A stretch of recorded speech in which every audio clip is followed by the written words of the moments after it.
Olá, meu nome é Fernando Pessoa, eu sou professor de Filosofia da Universidade Federal do Espírito Santo e vou apresentar para vocês um curso de Introdução à Filosofia. Antes disso, eu gostaria de agradecer ao Instituto Cultural Vale, o Museu Vale e principalmente o Ronaldo Barbosa, que me convidou para dar esse curso e é uma pessoa com quem eu tenho uma relação e a gente faz eventos há muitos anos. Eu agradeço, então, a todos vocês. Bom, o curso é de Introdução à Filosofia, como eu disse, em 4 aulas. A primeira aula, que vai ser essa de agora, vai ser uma apresentação do que é filosofia, contando, sim, o seu nascimento, a sua questão fundamental e mostrando um pouco da sua história. A segunda aula, vamos abordar a questão da filosofia antiga, o nascimento da filosofia na Grécia Antiga. E a terceira aula, vamos trabalhar com a questão da filosofia moderna, tentando pensar como que houve o advento do sujeito e a tentativa de uma certeza do conhecimento. Por fim, na quarta aula, filosofia contemporânea, onde vamos ver, então, a crítica que o pensamento contemporâneo fez a essa tradição filosófica da metafísica. A nossa questão primeira, só para situar, então, é o que é filosofia. Vamos trabalhar isso buscando responder essa questão por 2 vias. Por um lado, a gente vai apresentar a história da filosofia, mostrando o pensamento dos seus representantes mais importantes. Por outro lado, porque uma coisa, gente, é a história da filosofia, a outra é a filosofia propriamente dita. A gente vai tentar, através da história da filosofia, proporcionar uma experiência de pensamento que seja propriamente filosófica. Então, por isso que vamos responder essa questão, o que é filosofia, por 2 vias. Uma via que é histórica, pensando então como foi a história da filosofia, mas ela pretende proporcionar uma experiência do que é filosofia em nosso próprio pensamento. Ou seja, promover essa introdução à filosofia através de um estudo da sua história. Bom, a pergunta primeira é qual é a origem da filosofia. Por isso, vamos trabalhar na aula que vem a questão do nascimento da filosofia na Grécia Antiga. Isso é o fato histórico da origem da filosofia no nascimento dela na Grécia Antiga. Porém, outra coisa é a experiência da questão filosófica em nosso próprio pensamento. Porque assim, gente, filosofia não é uma coisa morta, não está acabada, a filosofia é uma experiência de pensamento. E assim, a gente só vai compreender o que é filosofia se experimentarmos em nosso próprio pensamento isso que a filosofia é. Então, a estratégia é utilizar a história da filosofia, mas com o propósito de aprender a pensar. Esse curso, na verdade, é só um convite à filosofia. Eu espero que aquele que assista seja incitado, então, a buscar saber, procurar ler filosofia, que é muito interessante, e não, de modo algum, esgotar nessas 4 aulas o que seja filosofia. Bom, a filosofia é algo acessível a todos, pois, como já indicou Heráclito, pensador do século VI a.C., no seu fragmento 116, aspas, é dado a todos os homens conhecer-se a si mesmo e pensar. Isso não é uma questão exclusiva do grego, do alemão, é dado a todos os homens conhecer-se a si mesmo e pensar. Logo, antes de ser um estudo de doutrinas teóricas, a filosofia é o pensamento que nasce do conhecimento de si mesmo. Ou seja, a questão filosófica não é exclusiva dos filósofos. Ela pode ser compreendida por todos que se propõem a compreender-se a si mesmo e pensar.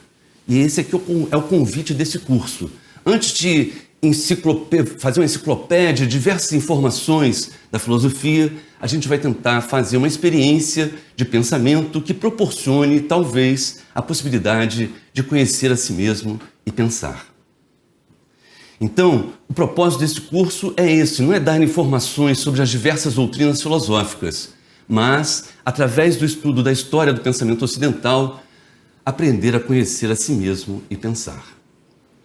Então, há uma diferença aí fundamental entre o conhecimento da filosofia e o conhecimento da ciência.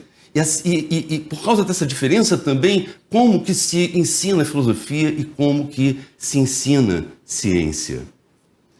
Eu peguei alguns trechos de vários filósofos, como essa aula introdutória, para mostrar então a característica peculiar, fundamental da filosofia.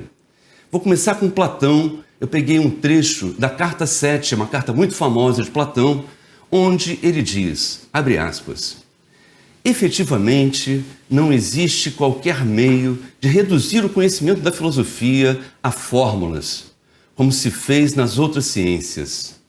Mas é só depois de longamente se ter convivido com os seus problemas que, de repente, a verdade brilha na alma, tal como a luz brilha em centelhas e cresce de si própria. Pois, então, o Platão está exatamente falando da dificuldade de se aprender filosofia. Que a gente não aprende filosofia tal como aprende ciência, apenas coletando informações e catalogando essas informações. Não, a filosofia, ela depende de conviver longamente com seus problemas para que, de repente, a verdade possa brilhar na alma, né? Porque a questão da filosofia é fundamentalmente a questão da verdade, a questão da essência da realidade. Mas é uma questão que é tão ampla, tão difícil, que você não vai aprendê-la com informações, mas precisa efetivamente fazer uma experiência de conhecer a si mesmo e pensar. Um outro trecho é de Aristóteles, onde ele diz, aspas, a filosofia é o conhecimento de todas as coisas, sem ser conhecimento de coisa nenhuma. Fim de citação. O que o Aristóteles está dizendo?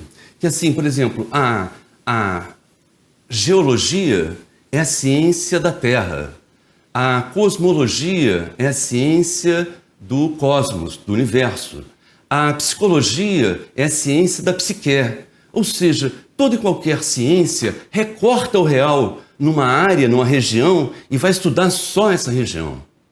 O Aristóteles está dizendo que a filosofia não recorta o real em região nenhuma, porque ela quer trabalhar o conhecimento de todas as coisas. Só que isso que são todas as coisas não é coisa nenhuma, né? A totalidade de tudo que é não é o somatório de cada coisa. A totalidade de tudo que é o que estuda a filosofia, é algo anterior às próprias coisas. Isso que a gente vai tentar pensar nesse curso. Por isso, o assunto da filosofia é muito esquisito, e por isso Hegel, então, vai dizer que, do ponto de vista do senso comum, a filosofia é o mundo às avessas. Ou seja, do ponto de vista da opinião, do conhecimento cotidiano, assim, a filosofia é uma coisa de maluco, de doido, né? Porque na filosofia tudo é problemático, né? Tudo é questionável. Então, para o senso comum, a filosofia é o mundo invertido, o mundo às avessas. O Nietzsche, peguei uma citação do Nietzsche, que ele vai dizer que um filósofo é um homem que constantemente vive, vê, ouve, suspeita e sonha coisas extraordinárias.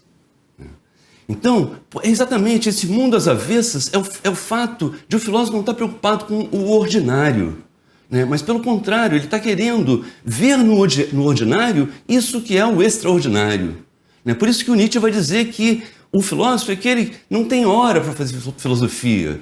Ele constantemente vive, vê, ouve, suspeita, sonha coisas extraordinárias, né? E assim, o Heidegger vai pegar esse pensamento do Nietzsche e vai pensar assim, como que a investigação do extraordinário repercute em quem está investigando. Logo, a questão filosófica, ela tem uma repercussão naquele que está fazendo filosofia. E por isso, o Heidegger vai dizer que filosofar é a investigação extraordinária do extraordinário. Porque assim, você não fica imune ao extraordinário, você é tomado por ele. Então, o fato de você investigar o extraordinário faz com que a própria investigação seja ela mesma extraordinária.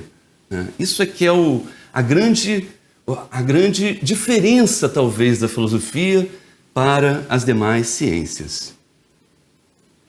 Então, assim, gente, a gente pode, resumindo, dizer que a filosofia questiona a essência da realidade em sua totalidade. Ela não pergunta sobre isso ou aquilo, mas pergunta pelo todo, né? E mais, ela quer perguntar pela unidade do todo, né? Ou seja, pergunta pelo o que faz com que todas as coisas sejam isso que elas são. A questão filosófica fundamental é o que é o real. O que é o real? O que é a realidade? O que faz com que a realidade seja isso que ela é? Então, para além das coisas particulares, a filosofia quer conhecer a universalidade do ser. A filosofia é esse questionamento do real que busca, para além das aparências físicas das coisas, né, pensar a sua essência metafísica.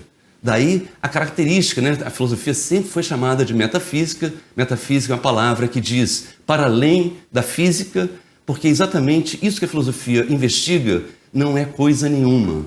Não é algo que esteja na física, na natureza, mas é algo que está para além da física, a saber, a unidade da totalidade. Isso que é a essência do real. Essa é a pergunta filosófica. Bom, e assim, é muito curioso porque na história da filosofia, ao longo da história da filosofia, os filósofos pensaram essa essência metafísica da realidade de diferentes modos.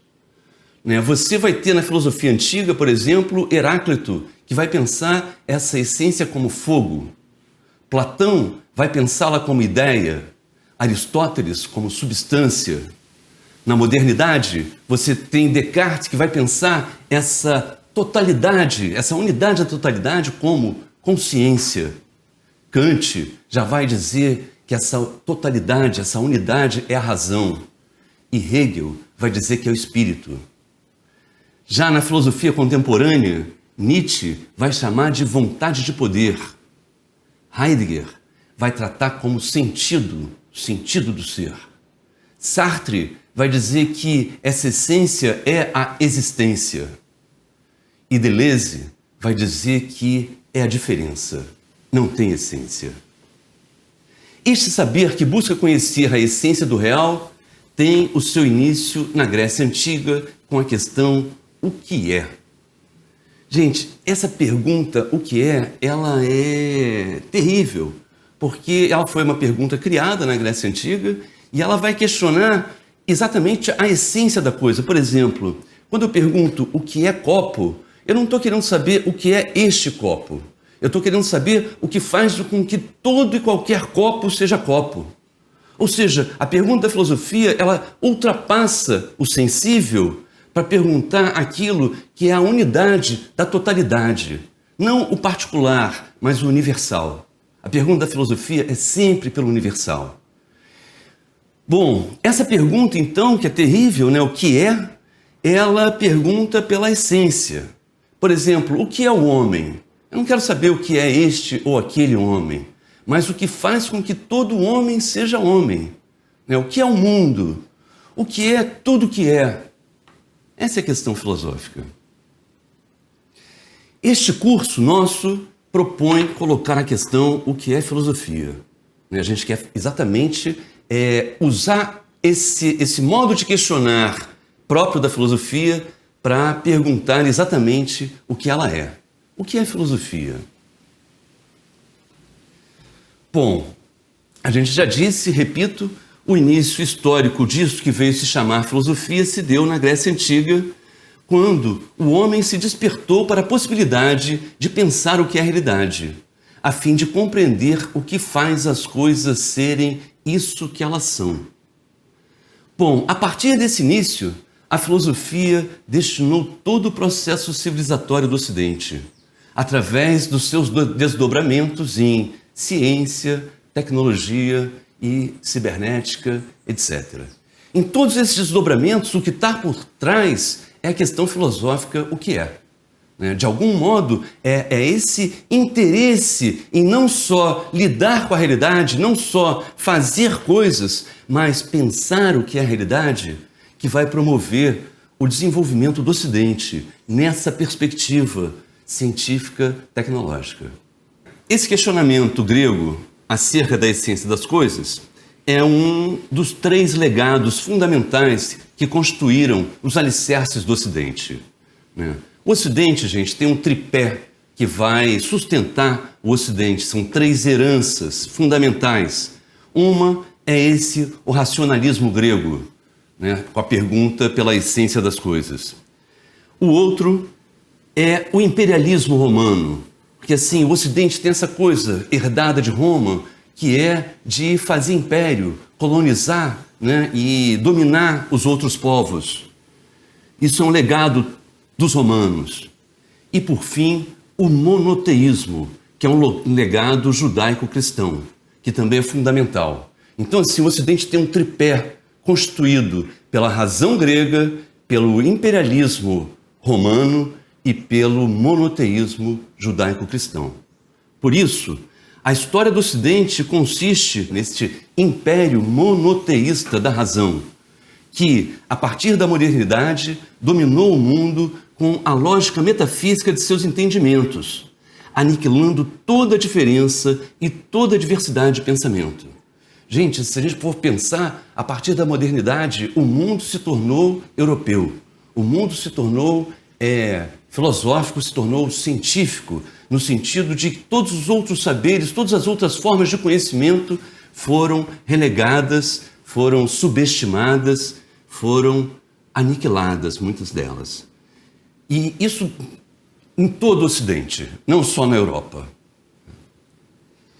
Então, a filosofia, e assim, essa foi a história da filosofia, né, nessa dominação hegemônica da sua perspectiva.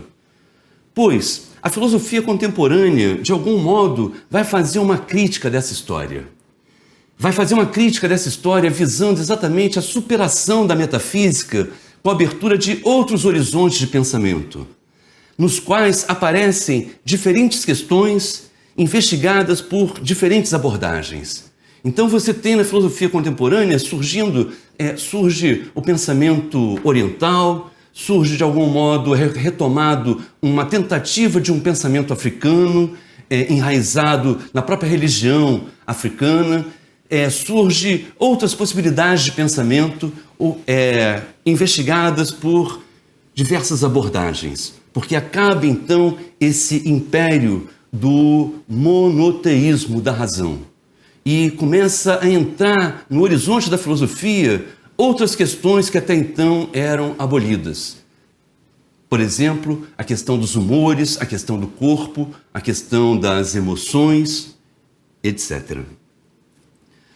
Bom, concluindo a história que se iniciou com a filosofia antiga, o pensamento contemporâneo perfaz o fim da filosofia como metafísica, abrindo a possibilidade de outras modalidades de pensamento.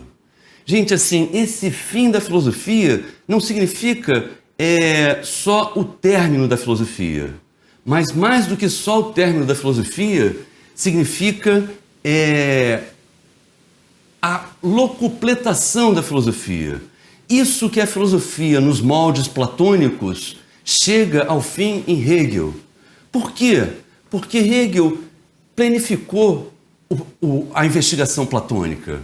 E a partir de Hegel, então, não há mais nada a fazer nessa perspectiva de investigação.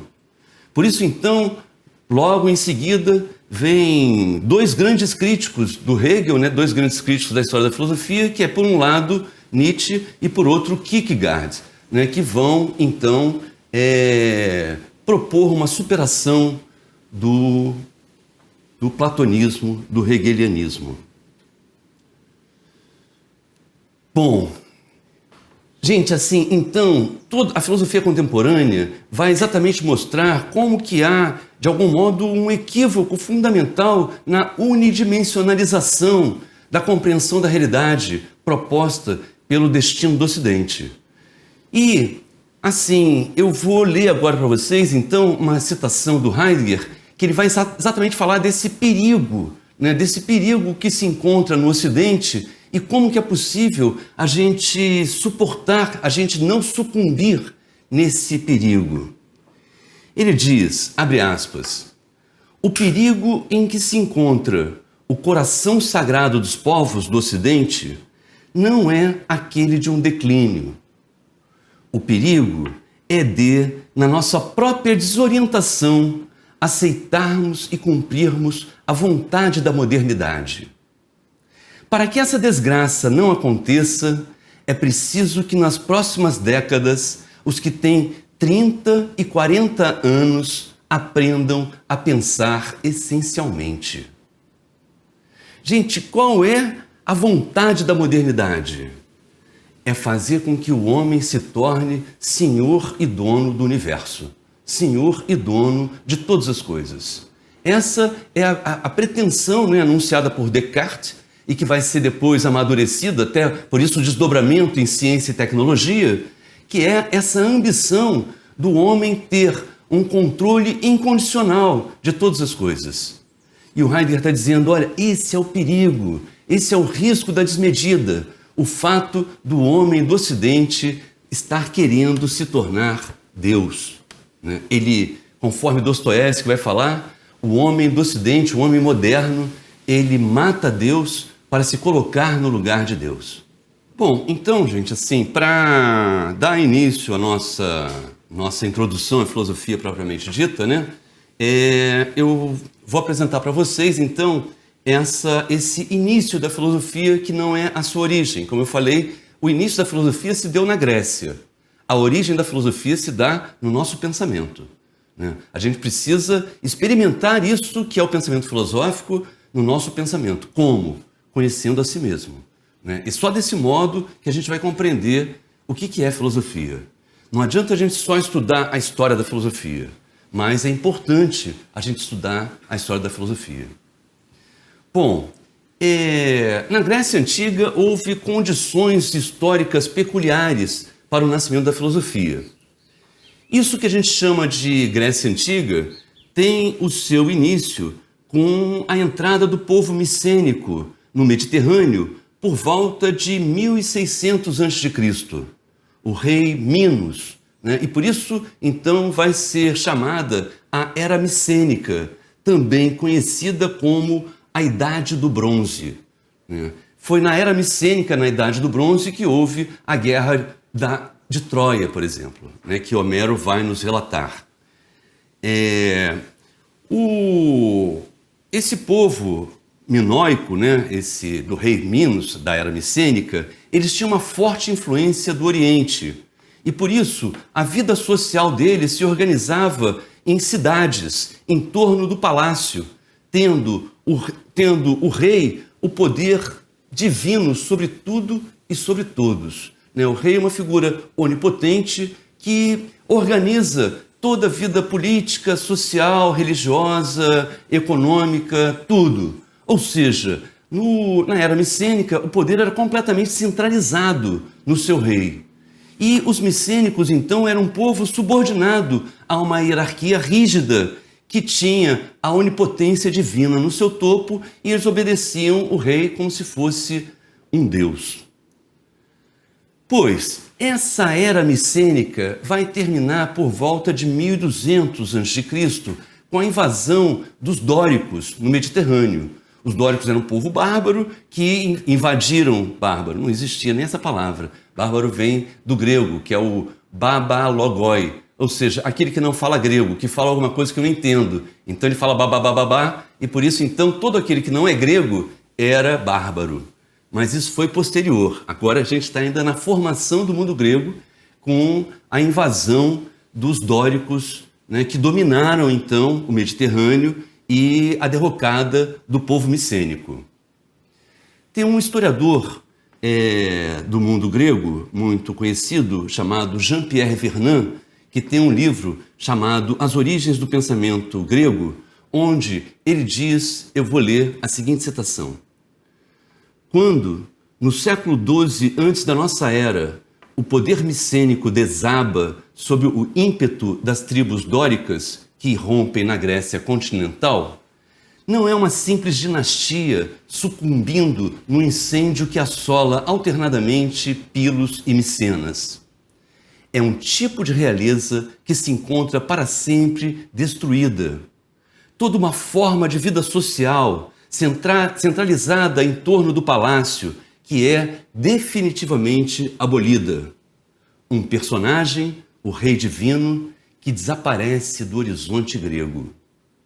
Gente, então, o povo grego tinha essa organização social e política centralizada no poder divino do rei. Acaba esse rei, o que acontece?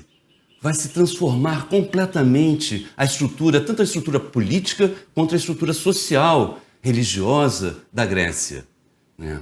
Ou seja, com a ausência de um rei sacerdote que ordenava tudo, as comunidades, começar a haver um conflito entre a comunidade aldeã e os aristocratas, a aristocracia guerreira, né? Por interesses distintos, e começa a haver um certo conflito.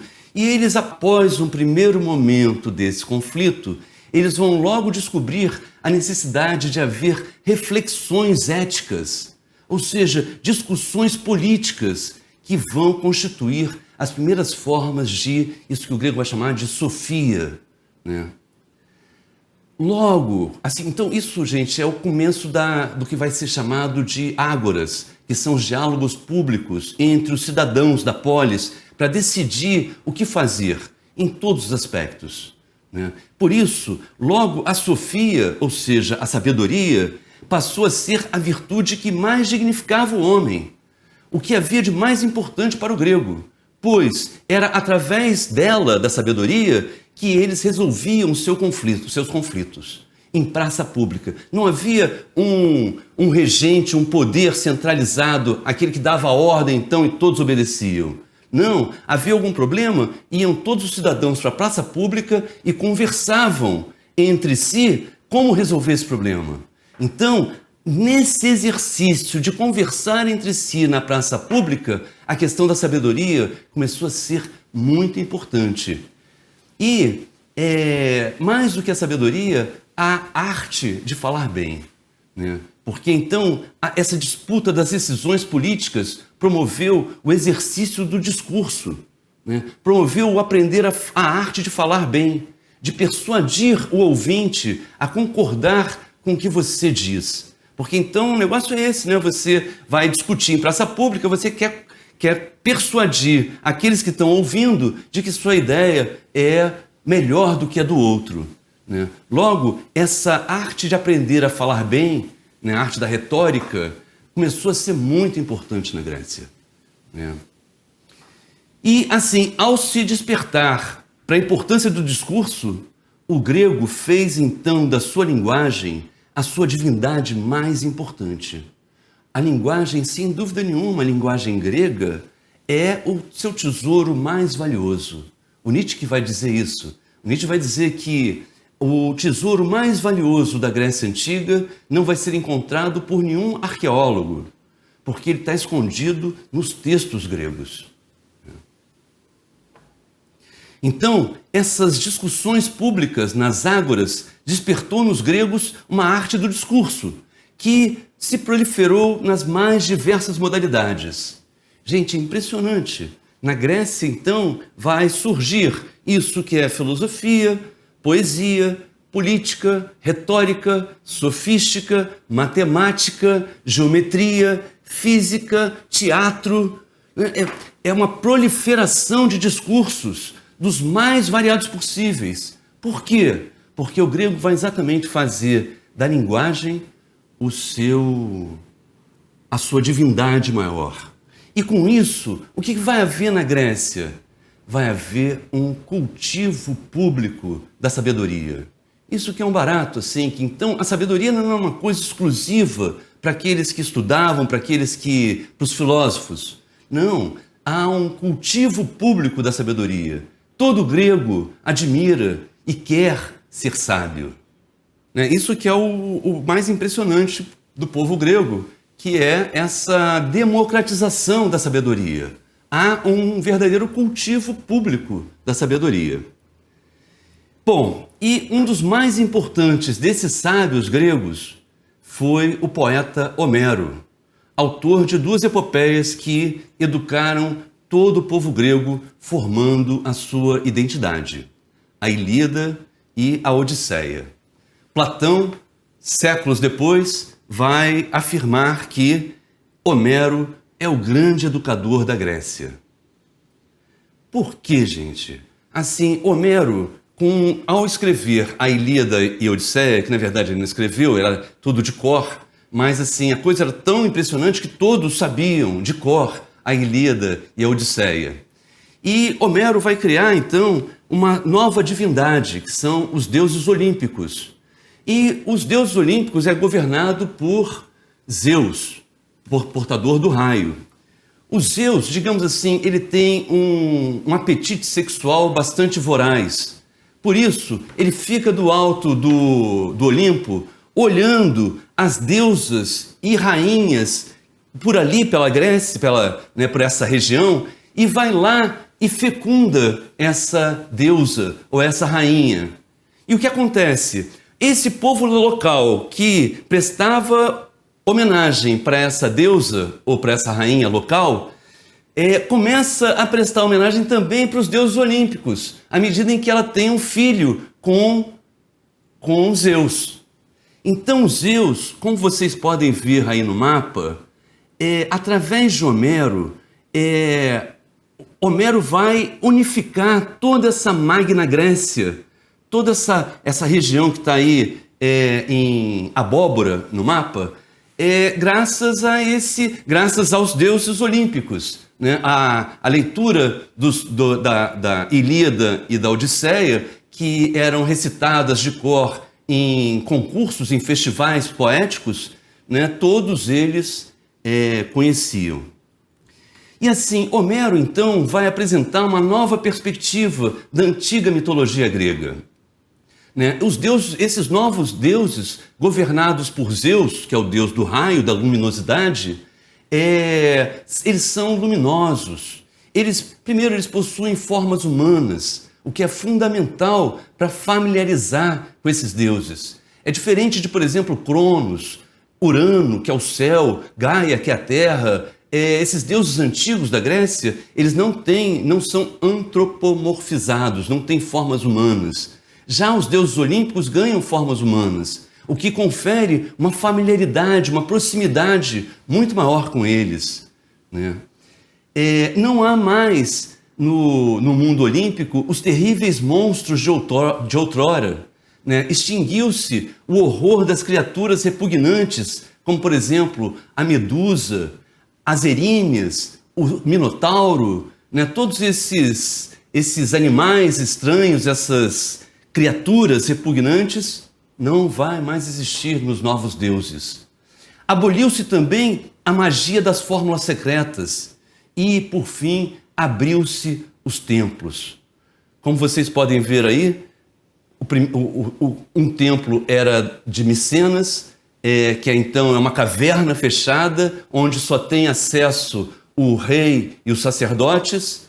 Já o templo de Palas Atená, em Atenas, ele é todo aberto. Ele é todo aberto com pilastras para que todo o povo grego possam ver de onde estiverem os deuses. Então os deuses deixam de ser propriedade particular do rei e dos sacerdotes para estar, conforme Tales vai dizer, a natureza é cheia de deuses. Então os deuses habitam na natureza e por isso todos podem ver os deuses, não é privilégio de alguns. Pois, então, gente, assim, os heróis homéricos, eles são todos virtuosos, são todos nobilíssimos, nobres. Seja a virtude guerreira, por exemplo, de Aquiles, na Ilíada, ou seja, a virtude da astúcia de Ulisses, por exemplo, na Odisseia. Mas, criando esses personagens, esses heróis virtuosos, Homero criou um paradigma de excelência para o povo grego. Ou seja, todos os gregos queriam ser como os deuses e heróis de Homero. Desde criancinha, né, brincava, eu sou Aquiles, eu sou Agamenon, eu sou... E e brincavam querendo ser aqueles heróis que eram excelentes, que eram virtuosos, né, com um caráter nobre, forte, né? Então, e todos cantavam os versos de Homero de cor, à medida em que desde criancinha eles ouviam Homero. Então, gente, Homero foi o grande educador da Grécia, né? Foi aquele que então unificou o povo grego em torno dos deuses olímpicos e em torno, mais do que dos deuses olímpicos, das virtudes homéricas, né? Por isso, ele recitado na educação das crianças ou em grandes festivais, os versos de Homero foram responsáveis pela formação do povo grego. Por isso que Platão vai dizer que Homero é o grande educador da Grécia, né? E educou os gregos com esse paradigma de excelência, né, que vai construir exatamente a identidade do grego. Gente, uma pergunta que atravessa todo o mundo grego, de Homero a Aristóteles, é: quem é o melhor dos aqueus? Porque todo grego queria ser o melhor naquilo que faz. Então, quem é o melhor artesão da Grécia? Quem é o melhor guerreiro grego? Quem é? Isso é uma disputa que havia intrínseco. Todo grego queria ser o melhor. Todo grego queria ser excelente. Por isso, Heráclito vai dizer no seu fragmento 29, aspas, uma coisa a todas as outras preferem os melhores, a glória, Cleos, sempre brilhante dos mortais. Gente, olha só, Heráclito não está falando de qualquer um, ele está falando dos melhores. E tem uma coisa que os melhores preferem acima de tudo. Que coisa é essa? A glória, o Cleos. Cleos, gente, é uma palavra para dizer brilho, luminosidade, excelência. O Cleos é a glória. A Diotima, no banquete de Platão, vai dizer que os homens são mortais. E o único modo dele alcançar a imortalidade dos deuses é através da Cleos. Porque só através da glória, de você ser grande naquilo que você vai ser imortalizado. Por exemplo, a gente está aqui no século XXI falando de Homero, que viveu lá no século IX a.C. Por quê? Porque Homero é enorme. Homero é exemplar. É assim, né? Bom, então, o exemplo poético de Homero foi fundamental para a constituição do mundo grego, na medida em que humanizou os deuses, potencializou o poder da linguagem, educou e unificou o povo grego. Homero, então, como falei para vocês no início, é um dos mais sábios desses sábios gregos, né? E foi exatamente nessa conjuntura que a linguagem e, consequentemente, o pensamento ganharam suprema importância, que nasceu a filosofia na Grécia Antiga com os chamados pré-socráticos. Bom, então essa primeira aula de introdução à filosofia termina aqui, porque então na aula que vem a gente vai tratar a questão da filosofia antiga, começando com os pré-socráticos, depois Platão e Aristóteles. Obrigado.